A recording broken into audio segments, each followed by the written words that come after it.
I live in the south of France.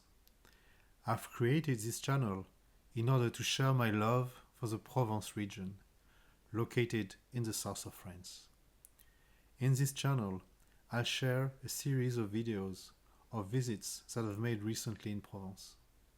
In some of them, we'll walk through towns and cities. On others, we'll discover landscapes while riding my motorcycle. But it may happen that we'll visit other parts of the country as well. Not only I want to share those moments, some pictures of places, some thoughts, I believe this will also guide me in figuring out why I love this area so much. Is it the history, the landscape, the food, or the people? Then we'll see. To begin this journey, I'd like to start by a town I know very well. A town which means a lot to me, as I spent part of my childhood there, 40-something years ago. I had lots of good times and memories. This town is called Fayence.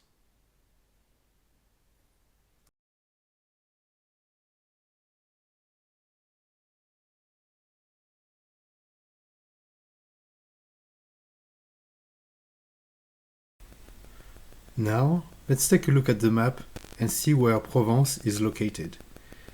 Actually, Provence doesn't have any defined border. This area is so old that throughout the time we lost track of its original shape, if there was any at some point. In a nutshell, we are looking at a big chunk of the southeastern part of France. Probably about this shape. Something like this. So now, let's have a look at where Fayence is located. And in order to do this, then we will have to zoom in about this portion where actually we start to see Provence, where we start to see Fayence, and it is not too far away from the sea, and actually the biggest town is Fréjus. Now, let's go back to Fayence streets. Now, let's have a bit of history regarding Provence itself. Well, we've seen that Provence is located in the southeastern part of France, near the Mediterranean coast, in a region steeped in history and cultural abundance. Its history begins with the ancient Ligurians and Celts, or Celts, I don't know how to pronounce it, but followed by the Greeks, who established colonies such as Massilia, modern-day Marseille, around 600 BCE.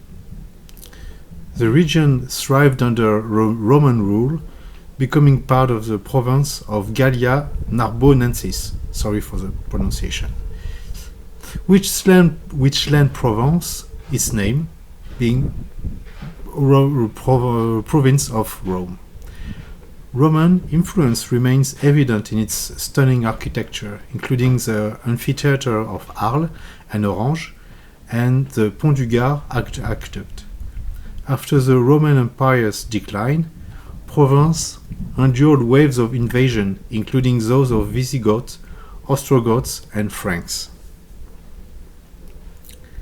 During the Middle Ages, Provence developed a distinct identity as a center for art, literature, and commerce, particularly under the rule of the Counts of Provence. The region later became part of French crown in 1481, integrating into modern France. Renowned for its lavender fields, vineyards, and sun-drenched landscapes, Provence attracted impressionist painters and remains an inspiration for all artists and visitors alike. Its unique blend of historical layers and Mediterranean charm continues to define the essence of its remarkable region. Now, as we can see, we are strolling through the small streets of Fayence. As you can see, in those days, they tried to have very narrow streets in order to provide shades because during summer times and even during spring it's very hot. And in those days you want to have shades, and you want to have, let's say, some cool atmosphere, and therefore you need to have some shades. This is why what you see here, very, very narrow streets. Now also, now we're getting close to a very famous part of Fayence, where basically one of in those days something very, very famous, where we all people will be basically the center of the village. Here, what where we will go into what is called is the le four, means the oven. Here, basically every farmer would come here with a flour they would make made out of wheat, and here they would basically bake all the breads for the whole village or the whole area. And in Fayence, they try to recreate this part with a small, let's say, this small room. Now we'll go a little bit alongside all the streets. Here you can see a very small. We call this a jardin, where you can come inside and read books, bring your kids, or play boule, or what we call pétanque. And here, once again, as you see, those very narrow streets that provide shades and, let's say, cool weather, local weather.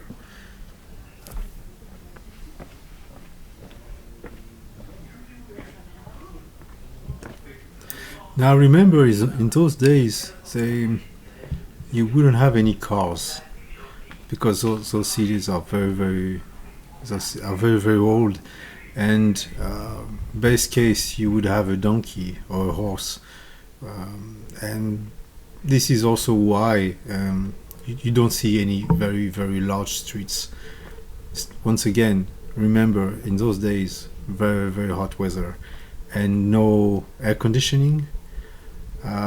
No way to, let's say, also cool down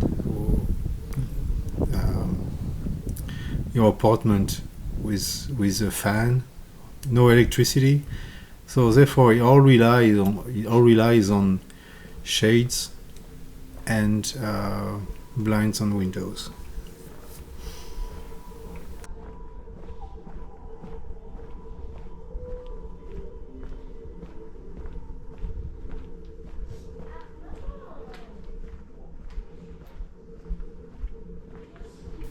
Now let's have a bit of formal description of Fayence, formal definition. So first,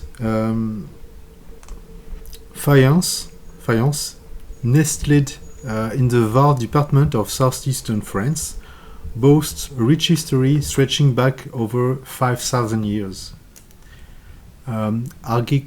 Archaeological evidence reveals human presence since the Neolithic area, but it was during Roman times that the first significant settlements emerged, likely near the present-day Notre-Dame-des-Cyprès chapel.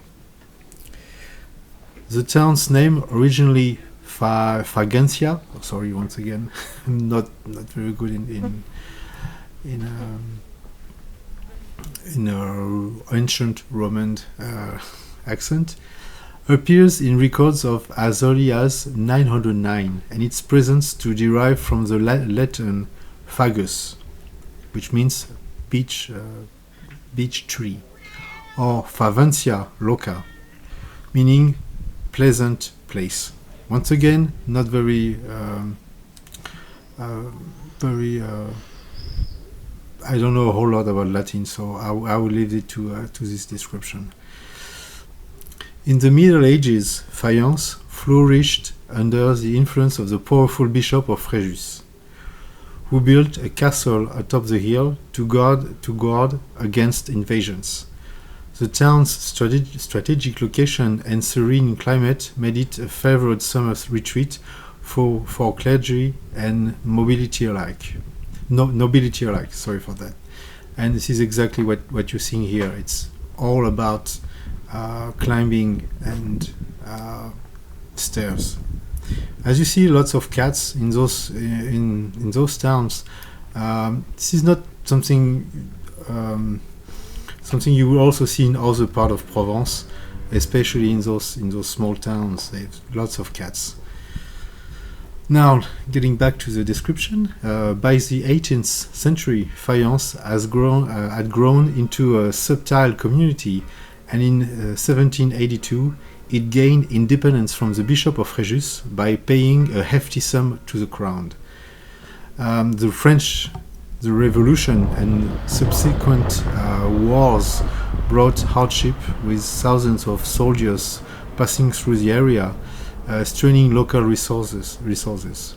Despite economic challenges in the 19th century, such as declined olive and wine production, and believe me, there is lots of wine and olive trees there, Fayence invested in civic improvement, including schools and water infrastructure. Yeah, something that doesn't show water is very important there, because they don't get a whole lot of water, and once in a while you get to see fountains, but not as much as you would see in the Alps or near the sea. So something which is very important in those days. So today the village celebrated not only for medieval architecture and panoramic views, I believe you've seen those views now, but also for its enduring traditions of Fayence pottery. Fayence, also the name of the town. A craft that has shaped its identity since the 18th century. Wandering its windy lanes is like stepping into a living museum where every stone whispers a story. And I believe this is something you've seen, lots of stones, and here it's basically the view you get from the market square of Fayence. Very well known for his gliders. Now, also something which is very famous for every Provence town is the pétanque lanes. And here this is very famous, and mostly every afternoon or every weekend you see a bunch of people gathering there to play pétanque. It is like a very, very strong tradition.